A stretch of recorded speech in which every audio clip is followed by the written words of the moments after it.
क्या हम पहले ये देखते हैं कि हमारी जनता बहुत ध्यान रख रही है अपना, कोई लूज एंड नहीं छोड़ रही है, उसके बाद कहीं बहुत ज्यादा पैनिक ना हो जाए इसलिए ये बयान दिया जाना जरूरी है, इसलिए ये बयान दिया गया क्या शिवम?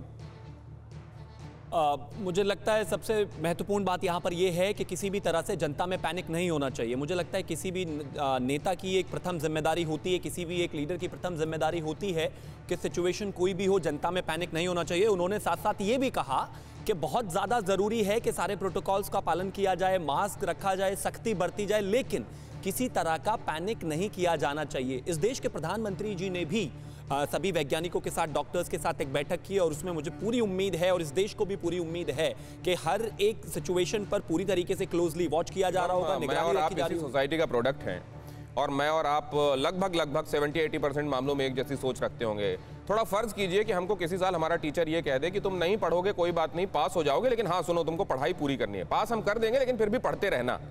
मैं और आप कितनी पढ़ाई करेंगे? नहीं, लेकिन इसी सिचुएशन में ऐसा भी हो सकता है कि बेटा अगर फेल हो गए तो आपको जो है बहुत प्रॉब्लम आ सकती है, बहुत दिक्कत आ सकती है, बच्चा तो पहले ही आत्महत्या कर लेगा। महत्वपूर्ण ये है कि हमें मजबूती के साथ डटे रहना है। इसमें कहीं कोई दो राय नहीं है कि कोरोना एक खतरनाक बीमारी है, लेकिन बचाव के साथ साथ हमें अपने आप को कहीं ना कहीं इस चीज के सामने इस तरीके से पेश करना है कि चीजों को देखकर आगे बढ़ना है। मैं बिल्कुल नहीं कहता या सरकार बिल्कुल नहीं कहती कि आप मास्क मत लगाइए, आप निगरानी मत रखिए, आप सख्ती मत रखिए, आप भीड़ भाड़ की जगहों से अगर जरूरत नहीं है तो बचिए, लेकिन इसके साथ साथ डर का माहौल भी नहीं होना चाहिए।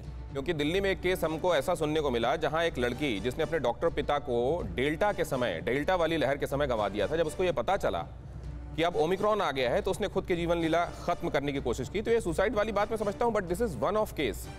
ज्यादातर लोग वो हैं जो लापरवाह हैं शिवम, और जैसे ही उनको ये पता चलता है कि ढील मिल रही है या उतना खतरनाक नहीं होगा, वो और ज्यादा लापरवाही बरतने लगते हैं। ऐसे में मैं ये समझना चाहता हूं, ये जो रैलियों का दौर है, ये जो आगे भीड़ जुटने के जितने भी संयोग बनते हैं उन सब का दौर है, उसमें क्या लोग एहतियात बरतेंगे आपको लगता है इस तरह के स्टेटमेंट के बाद?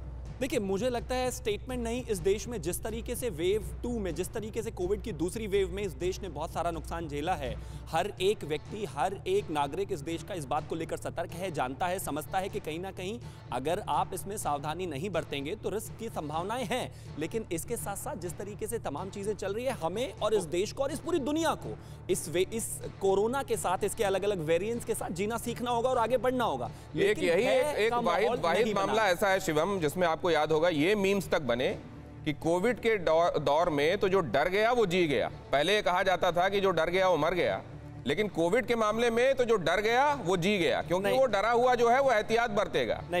जो बेधड़क हो जाता है वो अमूमन एहतियात नहीं बरतता। परवाह देश की, सोमवार से शुक्रवार रात 10 बजे TV9 भारतवर्ष पर।